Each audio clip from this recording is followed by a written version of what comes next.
సిద్దిపేట జిల్లా జగదేవ్పూర్ మండలంలోని తిగులు గ్రామంలో జై భీం జై బాపు జై సంవిధాన్ కార్యక్రమం జగదేవ్పూర్ కాంగ్రెస్ పార్టీ మండల అధ్యక్షులు రవీందర్ రెడ్డి ఆధ్వర్యంలో నిర్వహించారు. కార్యక్రమానికి ముఖ్య అతిథులుగా కాంగ్రెస్ పార్టీ సిద్దిపేట జిల్లా అధ్యక్షులు గజ్వేల్, మాజీ ఎమ్మెల్యే నర్సారెడ్డి, కాంగ్రెస్ యువజన యూత్ రాష్ట్ర ఉపాధ్యక్షురాలు అక్షరెడ్డి, ఏఎంసీ చైర్మన్ వంటేరు నరేందర్ రెడ్డి హాజరై బాబాసాహెబ్ అంబేద్కర్ విగ్రహానికి, గాంధీ విగ్రహాలకు పూలమాల వేసి ప్రతిజ్ఞ చేయించి ర్యాలీని నిర్వహించారు.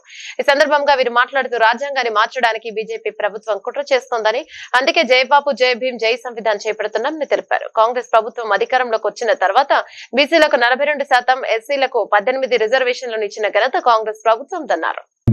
జై బాపు అంటే గాంధీ తాత కాంగ్రెస్ పార్టీకి 100 సంవత్సరాల కింద అధ్యక్షులు ఉండి అప్పుడు స్వాతంత్రం కోసం పోరాటం చేసి స్వాతంత్రం తీసుకొని వచ్చిండు మన గాంధీ తాత.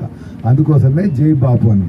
జై భీమ్ అంటే మన అందరి దేవుడు, మనం కళ్ళారా చూసిన దేవుడు అంబేద్కర్ గారు.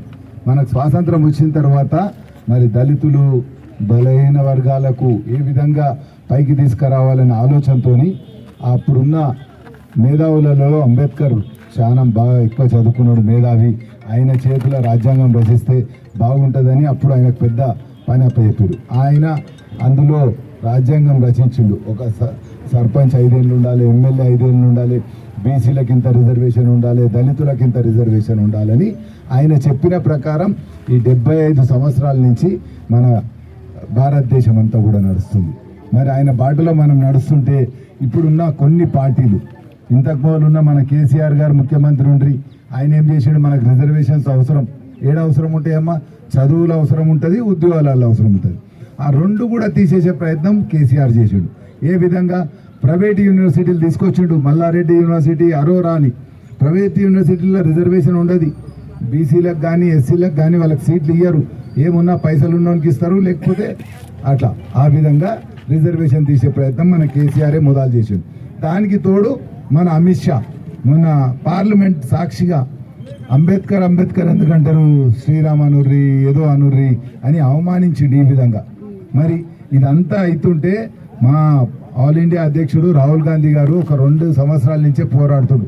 భారత్ జోడో యాత్ర అని ఆయన ఒక 3 నెలలు, ఒకసారి ఇంకోసారి 2 నెలలు పాదయాత్ర చేసి మనమందరం కలిసి ఉండాలి, ఆ రాజ్యాంగంను రక్షించుకోవాలి, ఈ బీసీలకు కానీ ఎస్సీలకు కానీ రిజర్వేషన్స్ కాపాడుకోవాలని పాదయాత్ర చేసింది. మరి మన అదృష్టం కొద్దీ కాంగ్రెస్ ప్రభుత్వం వచ్చింది. 15 నెలల వచ్చినాక ఏం చేసిరో కూడా మీకు తెలుసు. మహిళలకు ఏడికి పోయినా బస్సు అడుగుతలేరు, ఛార్జ్ అడుగుతలేరు. 200 యూనిట్ దాకా కరెంట్ ఫ్రీ ఇస్తున్నాం, గ్యాస్ కూడా ఇస్తున్నాం, ఇంకా కూడా ఇవ్వాల్సిన అవసరం ఉంది. అదేవిధంగా మీకు అన్నిటికన్నా ఎక్కువ మీ ఊరికి ఎంత వచ్చిందో తెలుసా అమ్మా? రుణమాఫీ 4 కోట్ల చిల్లర వచ్చింది. 4 కోట్ల 72, 500 మందికి మీకు రుణమాఫీ అయింది. 572 మందికి మీ దగ్గర రుణమాఫీ.